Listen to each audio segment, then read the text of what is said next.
let's hit taboo. Let's talk alcohol.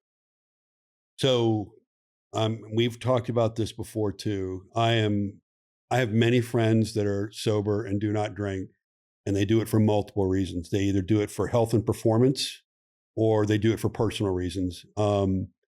I still enjoy a glass of whiskey, but I will tell you that that glass of whiskey and that cigar to me is my Sunday treat. I work my ass off to get to that point because I do understand what, if not to go into, but I do understand the effects of alcohol on the body. I personally think the biggest thing in my community by retired operators where you see them age and lose performance is not that they stop going to the gym and not that they stop their eating. It's getting too far into the bottle. What do you see? What do you think? And what do you recommend? So, based on the literature, less is more when it comes to alcohol from a staying mentally astute for longer in life, as far as like implications to memory, Alzheimer's contraindications, like all of those kinds of things. So, the points that you brought up are accurate. Um, Again, over the years, there have been things that say like a glass of wine here or there, heart health, resveratrol, like all of those kinds of things. There's nothing sexy about moderation. Moderation doesn't sell. So I always feel like it's a pendulum that swings back and forth. And the same thing is true with like the dietary concepts. First, it was Atkins.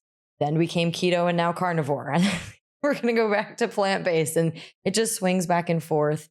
So from the bigger picture, look at things. If you are doing absolutely nothing, regardless of what you implement that is healthier than what you were doing before, is going to work for you.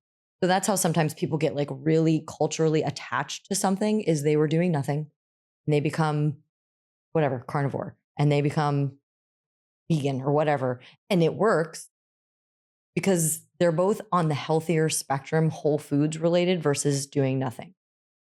So to the alcohol piece, this is also a know thyself conversation. We talked about the grocery store, like don't go hungry. I'm one of those people, I know myself, if I buy it and it's on the shelf in my house, I'm not going to have one or two bites of it. I'm going to eat the whole thing because I'm like, well, if I eat it all right now, then it's gone and I don't have to worry about eating it tomorrow. Right. So and obviously like alcohol as a substance is a much more extreme example. But if you are one of those people who can have a drink or two, it is a depressant, so it does help you relax, especially in the community. I think a lot of people use it, whether they admit it or not, for pain management and escaping emotional stuff that they have going on and mental health related issues. And very similar to caffeine and coffee, at first it's 2 or 3, it's 6, and it's 6 or 7 because you get used to it and you don't get the same desired effect unless you drink more and more and more. From a performance standpoint, as you brought up, alcohol needing to be processed by the liver, though, yes, it is a carbohydrate, it doesn't act the same way as eating a sweet potato does the night before and then going for a run the next morning. So granted, you're either knowingly or unknowingly on a very high carbohydrate diet because you're drinking all of your calories, but those calories don't transition into usable fuel as effectively as food does. Yeah.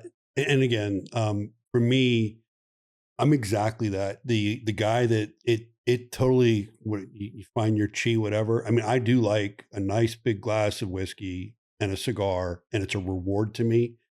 And it just takes the edge off, and I sit down. But then the week starts, it goes away, and I freaking grind, and I earn it again.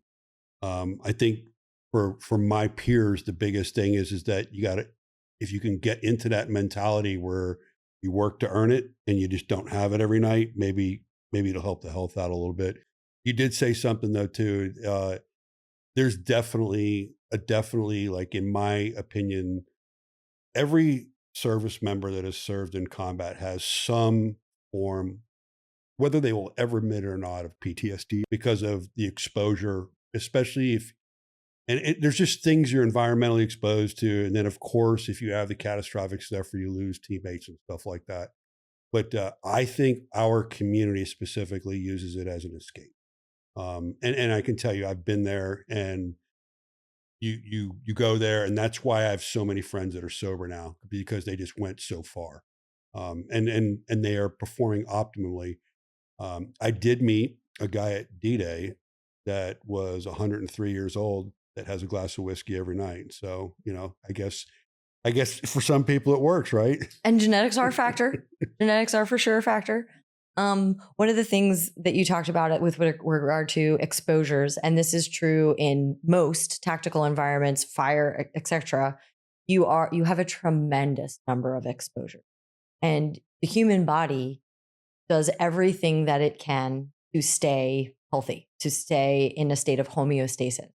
So oftentimes, if your liver and kidneys are busy, overloaded with, whether it's plastics or burn pit inhalants or things that are, heavy metals on skin from like all the ranges and, all the breaching and all of that kind of stuff, your body will start to store things and lay calcium over bone and hide heavy metals and things like that for later. Cause it's like, I don't want to be poisoned right now.